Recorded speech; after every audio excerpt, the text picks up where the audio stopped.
Aku udah infoin sama lawyer pendamping dari aku sebagai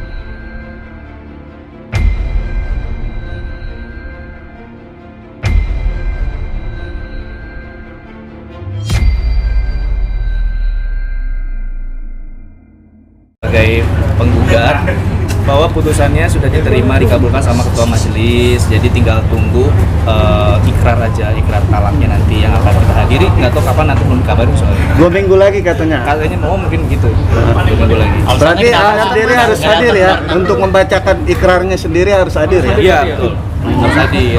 Jadi nanti akan hadir.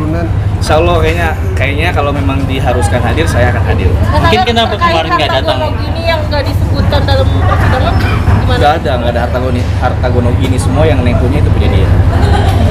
Mas Angga katanya udah dibeliin itu ya, apa kado mobil sebenarnya sama Nggak Mas ada. Ipe. Tapi karena Kalau misalnya Neng memberi sesuatu, ya alhamdulillah aku terima. Cuman kalau misalnya kendaraan, kayaknya nggak ada. Mas Tapi perihal itu yang katanya memasukkan surat itu seperti apa nih, Mas? itu apa, tanda tangan ya? Iya, Tanda betul. kontrak ya. Ya memang kemarin itu kan ada pekerjaan yang memang masih nyangkut di aku, 2 pekerjaan itu. Nah, pekerjaan yang pertama itu kan aku sengaja tanda tanganin yang pertama untuk mempercepat, karena komunikasi aku udah nggak bagus sama Neng. Nomor aku udah diblok udah lama. Diperuntukkan hanya untuk mempercepat prosesnya aja, karena aku bertemu sama klien itu tidak lama dan dia harus kembali keluar kota. Pada saat itu seperti itu, tidak ada niat lain. Oh, berarti karena pekerjaannya, Mas? Hanya pekerjaan saja. Tidak ada misalnya kalau gini, kalau memang Neng merasa dirugikan, aku mohon maaf yang sebesar-besarnya atas tindakan aku yang satu itu. Aku jujur terus terang tidak ada niat untuk merugikan, tapi kalau misalnya Neng merasa dirugikan, aku mohon maaf yang sebesar-besarnya dari dalam hatiku. Dan kalau memang ada yang harus diselesaikan, pasti aku selesaikan.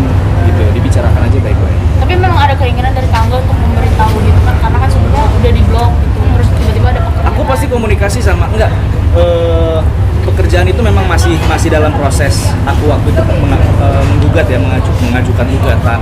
Nah, komunikasi aku sudah terputus sama dia, tapi sama tim kan aku masih komunikasi. Jadi semua pekerjaan aku pasti lempar ke tim diskusinya. Nyanyi di sini sekian, mau nggak? Mau, baru aku jual gitu. Baru aku ajukan klien. Mas Angga menanggapi pernyataan Mami DPN tadi pagi sudah bersuara perihal kekecewaannya terhadap dirimu Emang gimana? Aku nggak lihat sih. perihal ini, soal mulai dari uang yang masuk, segala macam dan kurang terbuka. Gimana sih, Mas? Gini, biasanya kalau misalnya kita kalau manajer-manajer itu bilangnya apa ya? Bukan menjual ya kalau kayak gitu ya, memberikan harga ya kepada klien. Tapi sebelum kita berikan harga kepada klien itu kan kita tanya dulu. Contoh misalnya di luar kota sekian ratus juta mau nggak? Itu aku ngomongnya sama tim. Kalau misalnya dia bilang oke mau, baru aku jual lebih. Itu namanya kan fee marketing menurutku pada saat itu. Kalau memang, tapi ternyata kan akhirnya ketahuan dan semuanya diklarifikasi sama kliennya langsung, dan aku kembalikan fee marketing yang aku punya, aku kembalikan, dan itu udah clear seharusnya, dan pihak pengundang juga nggak ada masalah sama itu. Disindir perihal mencuri harta-harta gitu gimana Kalau sih? mencuri itu saya tidak memberikan haknya. Ya misalnya gini, Mbak Dewi misalnya 150 juta, saya naikin 170 juta, berarti 20 juta punya aku, kan 150-nya aku berikan. Kalau aku tidak berikan, berarti aku mencuri haknya. Kan ini nggak, aku ambil yang fee-nya aku saja. Kalau misalnya beliaunya tidak berkenan dengan fee tersebut, ya aku kembalikan, dan itu memang sudah dikembalikan. Ada kekecewaan nggak sih, Mas, mungkin? Aku enggak lah ya. Gini, aku kan tidak mau ada masalah sebenarnya. Kalau memang Mbak Dewinya tidak berkenan, ya aku akan gimana caranya supaya aku perbaiki kesalahan tersebut. Menurut beliau kan itu kesalahan besar. Ya aku terima. Memang pada saat itu aku melakukan seperti itu hanya supaya aku mendapatkan untung, karena tadinya untuk pegangan aku selama di Jakarta. Karena kan aku udah nggak bekerja sama beliau lagi gitu. Ada upaya nggak sih, Mas, mungkin untuk ketemu langsung untuk membicarakan masalah ini? Kalau bertemu kayaknya enggak ya, karena susah gitu, akses aku ke temu Mbak Dewi itu susah sekali. Aku juga mau mengambil barang-barangku di rumah tuh kayaknya tidak diizinkan. Jadi aku suruh asisten yang anterin, di mana nanti dianterin Pak gitu. Kemarin katanya keluarga sendiri yang tidak mau memberi alamat, nggak mau ngasih alamat katanya. Bukan mau ditunjukin chattingnya asistennya, nih ada, aku bukan mau tidak mau ngasih alamat, lebih baik kita bertemu di luar. Depan aja. Kan nggak apa-apa kalau ketemu di luar, si asisten juga mau bawain barang-barang kan kejauhan kalau ke tempat gitu.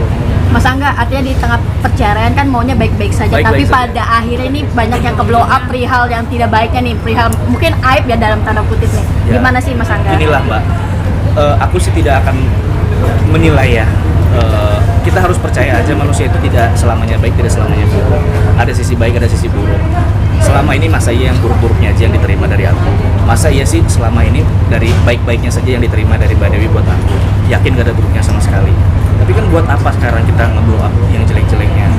Yang sudah biarlah sudah berlalu gitu.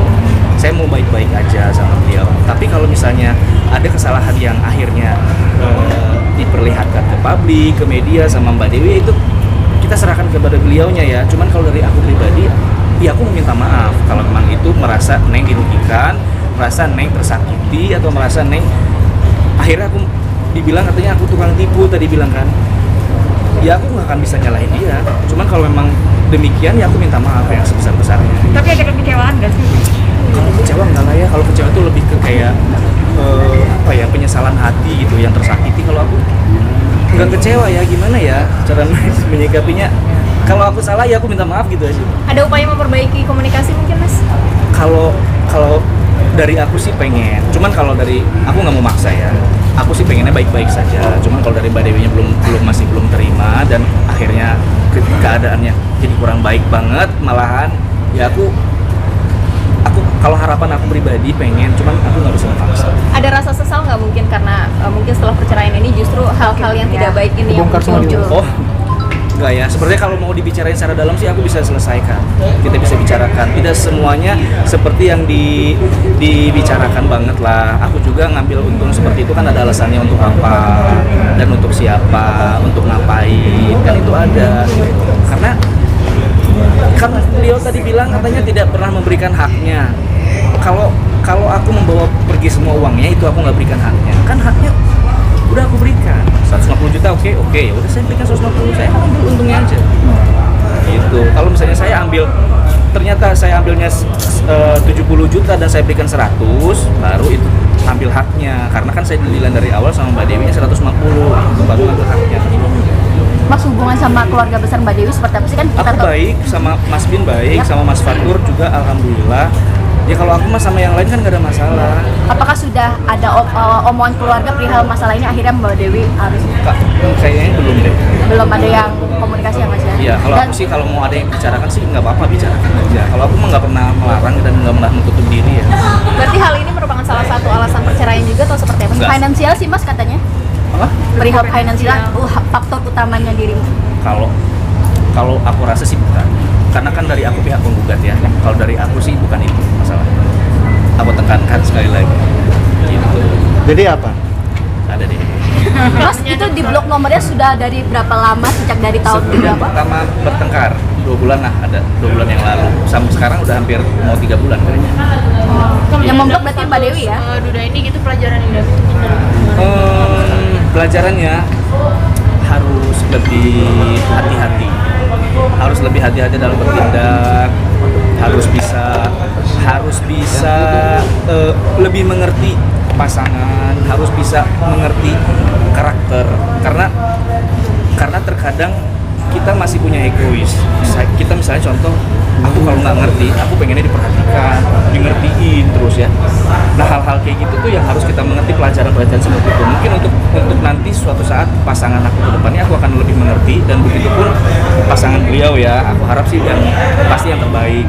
Kalau misalnya beliau doain aku nggak baik ya nggak apa-apa, itu haknya dia. Berarti tidak akan menutup hati ya Mas? Siapa aku? Jangan dong, kalau ditutup hatinya ntar gimana? Mas kapok sama artis nggak Mas? Next. Enggak lah. Yang menarik nih setiap podcast selalu ada bahasa ungkapan bercerai dan bercerai. Akhirnya ini sebuah kebuktian. Gimana? Ya kan itu tadi aku bilang, kalau misalnya omongan itu kan doa. Kalau kita mau berucap yang baik-baik saja, jangan berucap yang kurang bagus. Kalau misalnya ada omongan dari aku tentang pertengkaran selalu minta bercerai, ya akhirnya kebukti gitu.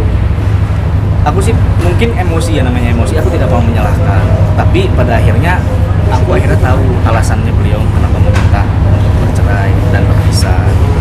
Ya sudah, karena kalau misalnya aku lanjutkan kayaknya tidak akan baik untuk keduanya.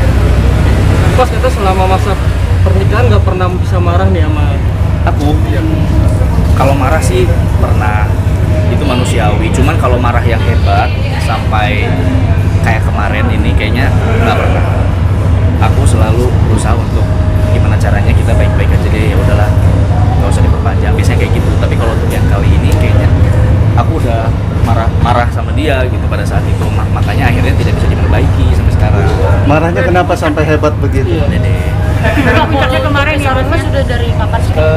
Dari saat bertengkar Dari di hari 2 itu bulan juga, itu? iya. Apa sih permasalahannya? Ayah sempat bilang juga kalau sebenarnya masih sayang gitu sama Mami, itu gimana? Kalau aku mah nggak munafik ya, cuman mungkin lebih ke kayak saudara aja sekarang. Saya seperti saudara, rindu seperti saudara. Kalau aku mah nggak gimana ya, aku nggak pernah fake gitu. Kalau suka kalau enggak.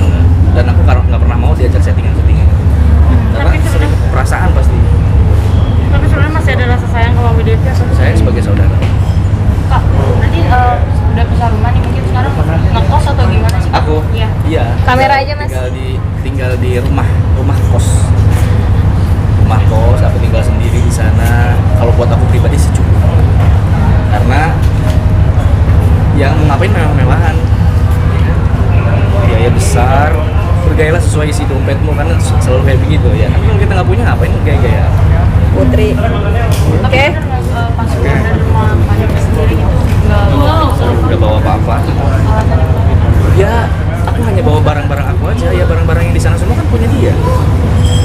Aku hanya ikut menikmati fasilitasnya, tapi aku tidak ingin memilikinya. Contoh mobil mewah, rumah mewah, ataupun apa ya, mungkin fasilitas barang-barang mewah. Yang kalau misalnya ada yang pernah diberikan sama aku dulu ya aku bawa. Tapi kalau misalnya beliaunya minta jangan bawa yang ini, ya aku nggak bawa. Ini kan barang-barang masih ada di sana. Ketika mau dikirim, apakah nanti diterima atau enggak? Ya aku terima dong. Aku terima apapun kondisi barangnya, ya aku akan terima. Kalaupun ada barang pemberian ya aku anggap itu sebagai kenangan. Kalau misalnya ada barang-barang yang harus dikembalikan nggak apa-apa. Nanti siap Oke. bangun dari nol. Aku mah dari nol boleh, dari mana juga oke. Oke. Ya, Kayak Thank you, pom Mas bensin Aga. dong. saya selalu